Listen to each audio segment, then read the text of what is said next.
आज ही डाउनलोड करें Skymet mobile app, पूछे मौसम का हाल अपनी पसंदीदा भाषा में और रहे बाकियों से एक कदम आगे। नमस्ते दोस्तों, स्काईमेट वेदर में आप सभी का बहुत बहुत स्वागत है। मेरा नाम महेश पलावत है। आज 5 दिसंबर हो गई है, यानी कि दिसंबर का भी पहला सप्ताह लगभग बीतने के आसपास दिखाई दे रहा है।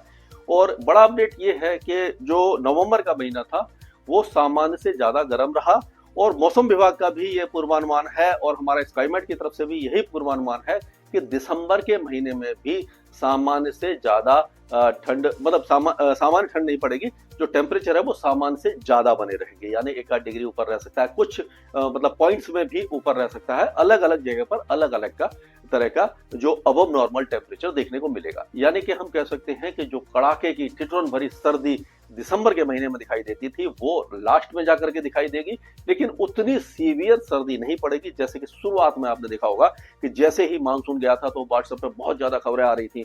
मौसम विभाग ने भी ये प्रेडिक्शन किया था कि जो सीवियर विंटर है इस बार भीषण सर्दी का प्रकोप दिखाई देगा, क्योंकि ला नीना है। जब मैंने आपको पहले भी कई वीडियो में बताया था कि ला नीना का डायरेक्ट कोरिलेशन न तो मानसून की बारिश से होता है, हाँ मानसून की बारिश ज्यादातर एपिसोड में अच्छी होती है, लेकिन इसका डायरेक्ट कोरिलेशन सर्दियों से नहीं होता। ये एक तथ्य है और इसीलिए हम कह रहे थे कि इसका कोई कोरिलेशन नहीं है तो जरूरी नहीं है कि जो सीवियर विंटर पड़ेगी। ये सारा डिपेंड करता है वेस्टर्न डिस्टर्बेंस पर। आपने देखा होगा कि एक के बाद एक पिछले वीडियो में वेस्टर्न डिस्टर्बेंस बना रहा था, आ रहे थे, लेकिन वो बर्फबारी नहीं दे पा रहे थे। अगर देखा जाए तो अगर ये मान के चलिए ये पहले का बना हुआ है कि मतलब कि जो वेस्टर्न डिस्टर्बेंस अगर आते हैं और वो आगे बढ़ते हैं तो वो स्नोफॉल नहीं देते अगर, तो उसका क्या इम्पैक्ट रहता है कि वो हवाओं को चेंज कर देते हैं। अगर समझ लीजिए कि कोई वेस्टर्न डिस्टर्बेंस यहाँ से आया और ये पहाड़ों पर पहुंचा, यहाँ पर पहुंच गया, तो इससे क्या होगा कि हवाएं जो है आपको मालूम है कि इस तरह से घूमती हुई चलती हैं, ये यानी घड़ी की उल्टी दिशा में घूमती हुई चलती है। तो यहाँ पर जो हवाएं हैं वो थोड़ा सा इसका जो डायरेक्शन है वो यहाँ पर चेंज हो जाएगा। ये पंजाब, हरियाणा, दिल्ली सारे इलाकों में दक्षिण पूर्वी हवा आ जाती है और थोड़ी सी नमी होती है। उससे क्या होता है कि टेम्परेचर तो बढ़ जाते हैं, क्योंकि जो इसमें बहुत ज्यादा ताकत नहीं होती। या तो वो पहाड़ों पर बहुत अच्छा स्नोफॉल दे, बारिश दे, जैसे उत्तर भारत में बारिश दे, और उसके बाद उसके निकलने के बाद जो सर्द हवाएं चलेंगी वो तापमान को गिराती है। वो तो ये है कि बड़ा वेस्टर्न डिस्टर्बेंस होना चाहिए, यानी स्ट्रॉन्ग वेस्टर्न डिस्टर्बेंस होना चाहिए, जिसके कारण बहुत ज्यादा हैवी स्नोफॉल डंप हो पूरे पहाड़ों पर सफेद बर्फ की चादर बिछ जाए, तब जाकर के तापमान गिरते हैं।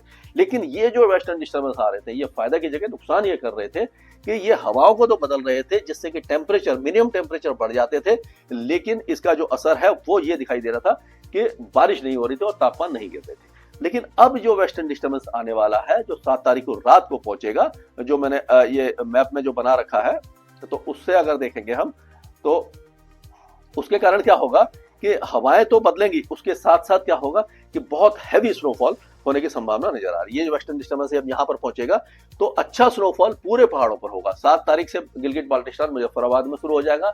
8 तारीख को जम्मू कश्मीर, हिमाचल और लद्दाख में शुरू हो जाएगा और ऊंचे पहाड़ों पर उत्तराखंड के भी। 9 और 10 तारीख को पूरे पहाड़ों पर स्नोफॉल होगा, बारिश होगी। और 9 और 10 तारीख को ही जो बारिश की गतिविधियां हैं वो उत्तर भारत में पंजाब, हरियाणा, पश्चिमी उत्तर प्रदेश और हो सकता है कि दिल्ली और उत्तरी राजस्थान में भी हो जाए। और उसके बाद क्योंकि सर्दी की पहली बारिश होगी, इसके बाद जो सर्द हवाएं चलेंगी वो तापमान को गिराएगी और कड़ाके की सर्दी को लेकर के आएंगी। तो इसमें हम देखते हैं कि अभी का जो चित्र दिखा रहा है, यानी कि मॉडल दिखा रहा है, उसमें आप देखिए हवाएं तो है उत्तर पश्चिम दिशा से तेज चल रही हैं। इससे दिल्ली का पोल्यूशन कम हो गया है। आगे भी अगले 2-3 दिनों के दौरान काफी अच्छा एयर क्वालिटी इंडेक्स रहेगा, यानी कि जो जहरीली गैस है उससे काफी हद तक राहत मिल चुकी है, अभी भी राहत मिली रहेगी। और उसके बाद अगर आगे चलेंगे तो आप देखेंगे दक्षिण भारत में बारिश है, लेकिन ये जो वेदर एक्टिविटी है ये आप कहेंगे कि 8 से लेकर के ये 10 तारीख तक जो वेदर एक्टिविटी आपको दिखाई देगी, यहाँ पर 8 से लेकर के 10 तारीख के बीच में ये पूरे इलाके में बारिश होगी। ये पूरा इलाका है जो वो पूरा बारिश ये देखेगा। तो इसमें कहाँ बारिश होगी इस पर देखेंगे। ये पिक्चर है सैटेलाइट, इसको तो इग्नोर करते हैं क्योंकि इसमें कोई खास बादल है नहीं। तो अगर देखें तो अपने स्टेट वाइज देखते हैं तो 7 तारीख को गिलगित बाल्टिस्तान के जो पश्चिमी इलाके यहाँ पर बारिश होगी। 8 तारीख और 9 और 10 तारीख को पूरे गिलगित बाल्टिस्तान, मुजफ्फराबाद, लद्दाख और जम्मू कश्मीर में बारिश और स्नोफॉल आपको दिखाई देगा। और उसके बाद अगर उत्तराखंड की हम बात करते हैं तो उत्तराखंड में भी जो बारिश है वो काफी अच्छी होने वाली है। कई इलाकों में आपको स्नोफॉल भी देखा, पहला अच्छा स्नोफॉल आपको चंबा, लाहौल स्पीति, कांगड़ा, कुल्लू ये सारे इलाकों में दिखाई देने वाला है। और उसके बाद अगर आगे चलेंगे तो पूरा उत्तराखंड में भी ऊंचे पहाड़ों पर बारिश और स्नोफॉल होगा, निचले इलाकों में भी बारिश की संभावना हमें नजर आ रही है। यानी हरिद्वार, ऋषिकेश, नैनीताल, उधम सिंह नगर, चंपावत, अल्मोड़ा, गढ़वाल ये सारे इलाकों में बारिश हो सकती है। और ये जो हवाएं हैं, अभी तो ये उत्तरी हवाएं इसमें दिखा रखी हैं, लेकिन क्या होगा कि यहाँ पर जो बारिश की गतिविधियां हैं, पंजाब की अगर हम बात करते हैं तो पंजाब में जो बारिश की गतिविधियां हैं आपका पठानकोट, गुरदासपुर, अमृतसर, तरन तारण ये सारा पूरा इलाका बारिश दे सकता है। अबोहर, फजलिका और मुक्तसर, ये फरीदकोट, बठिंडा यहाँ पर हल्की बारिश होगी, बाकी इलाकों में बारिश की संभावना नजर आ रही है। अगर हरियाणा की बात करते हैं तो हरियाणा में पंचकुला, अंबाला, यमुनानगर, कुरुक्षेत्र, कैथल, करनाल, सिरसा, फतेहाबाद, हिसार, जिंद, पानीपत, सोनीपत यहाँ तक तो बारिश की गतिविधियां हमें दिखाई दे रही है। लेकिन भिवानी, चरखी दादरी, महेंद्रगढ़, रेवाड़ी, झज्जर और दिल्ली एनसीआर में चांसेस थोड़े से कम है, लेकिन इनकार नहीं किया जा सकता। उम्मीद इसी की है, अगर थोड़ा सा ये सिस्टम नीचे आता है तो यहाँ पर भी बारिश की गतिविधियां हो सकती हैं। अगर उत्तर प्रदेश की बात करते हैं तो उत्तर प्रदेश में सहारनपुर, शामली, मुजफ्फरनगर, बागपत, मेरठ, बिजनौर, ये जो मुरादाबाद, रामपुर, संभल ये जो इलाके हैं यहाँ पर तो बारिश हो सकती है, बाकी इलाके सूखे रहेंगे।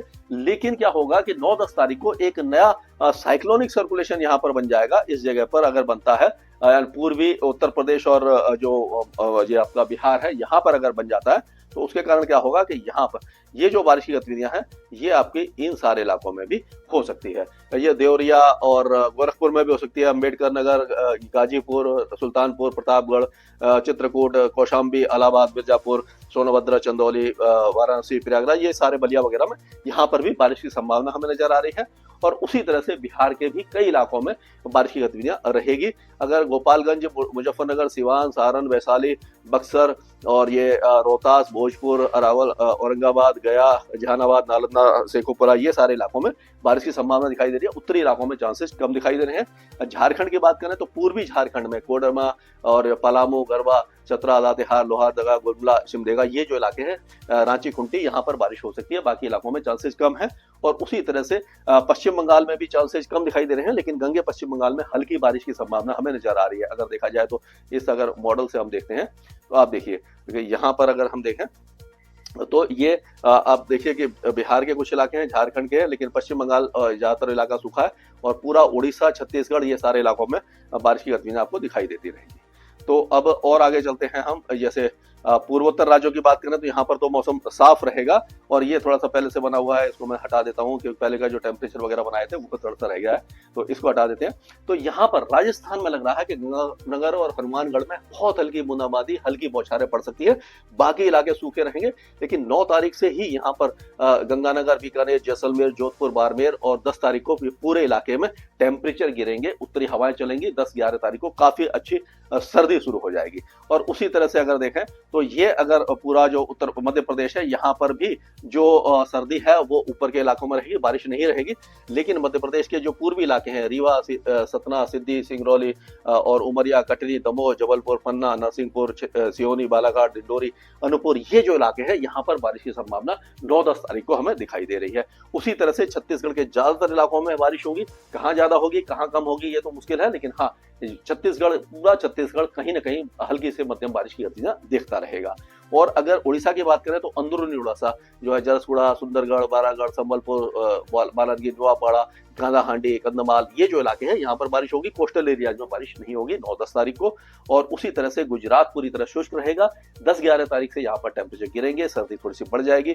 अगर महाराष्ट्र की बात करते हैं तो महाराष्ट्र में भी जो वेदर एक्टिविटी है वो कहीं पर भी आपको ज्यादा दिखाई नहीं देने वाली है। लेकिन हाँ कि ये जो अभी जो अगले 2-3 दिनों के दौरान हमें लग रहा है कि नासिक के जो इलाके हैं वहां से लेकर के रायगढ़, पुणे, अहमदनगर, बीड, जलना, हिंगोली, परभनी, नांदेड़, लातूर, उस्मानाबाद, सोलापुर, सांगली, सतारा, कोल्हापुर, सिंधुदुर्ग, रत्नागिरी ये जो इलाके हैं यहाँ पर अगले 2 दिनों के दौरान बारिश रहेगी।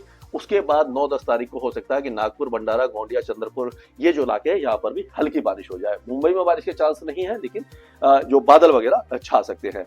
और अगर तेलंगाना की बात करें तो तेलंगाना के कई इलाकों में अगले 2 दिनों तक बारिश है, उसके बाद कम हो जाएगी।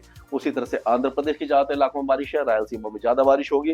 और अगर कर्नाटक की की बात करें तो पूरे कर्नाटक में बारिश है, तमिलनाडु में भी, केरल और तमिलनाडु में भी बारिश अगले 2-3 दिनों तक रहने वाली है, और लेकिन इंटेंसिटी जो थी वो धीरे धीरे कम हो जाएगी। तो कुल मिलाकर के कह सकते हैं कि उत्तर भारत और पूर्वी भारत और मध्य भारत के कई इलाकों में बेमौसम बारिश या सर्दियों की बारिश शुरू होगी, पहली बारिश होगी, इसके बाद सर्दी बढ़ जाएगी, पहाड़ों पर अच्छा स्नोफॉल होगा।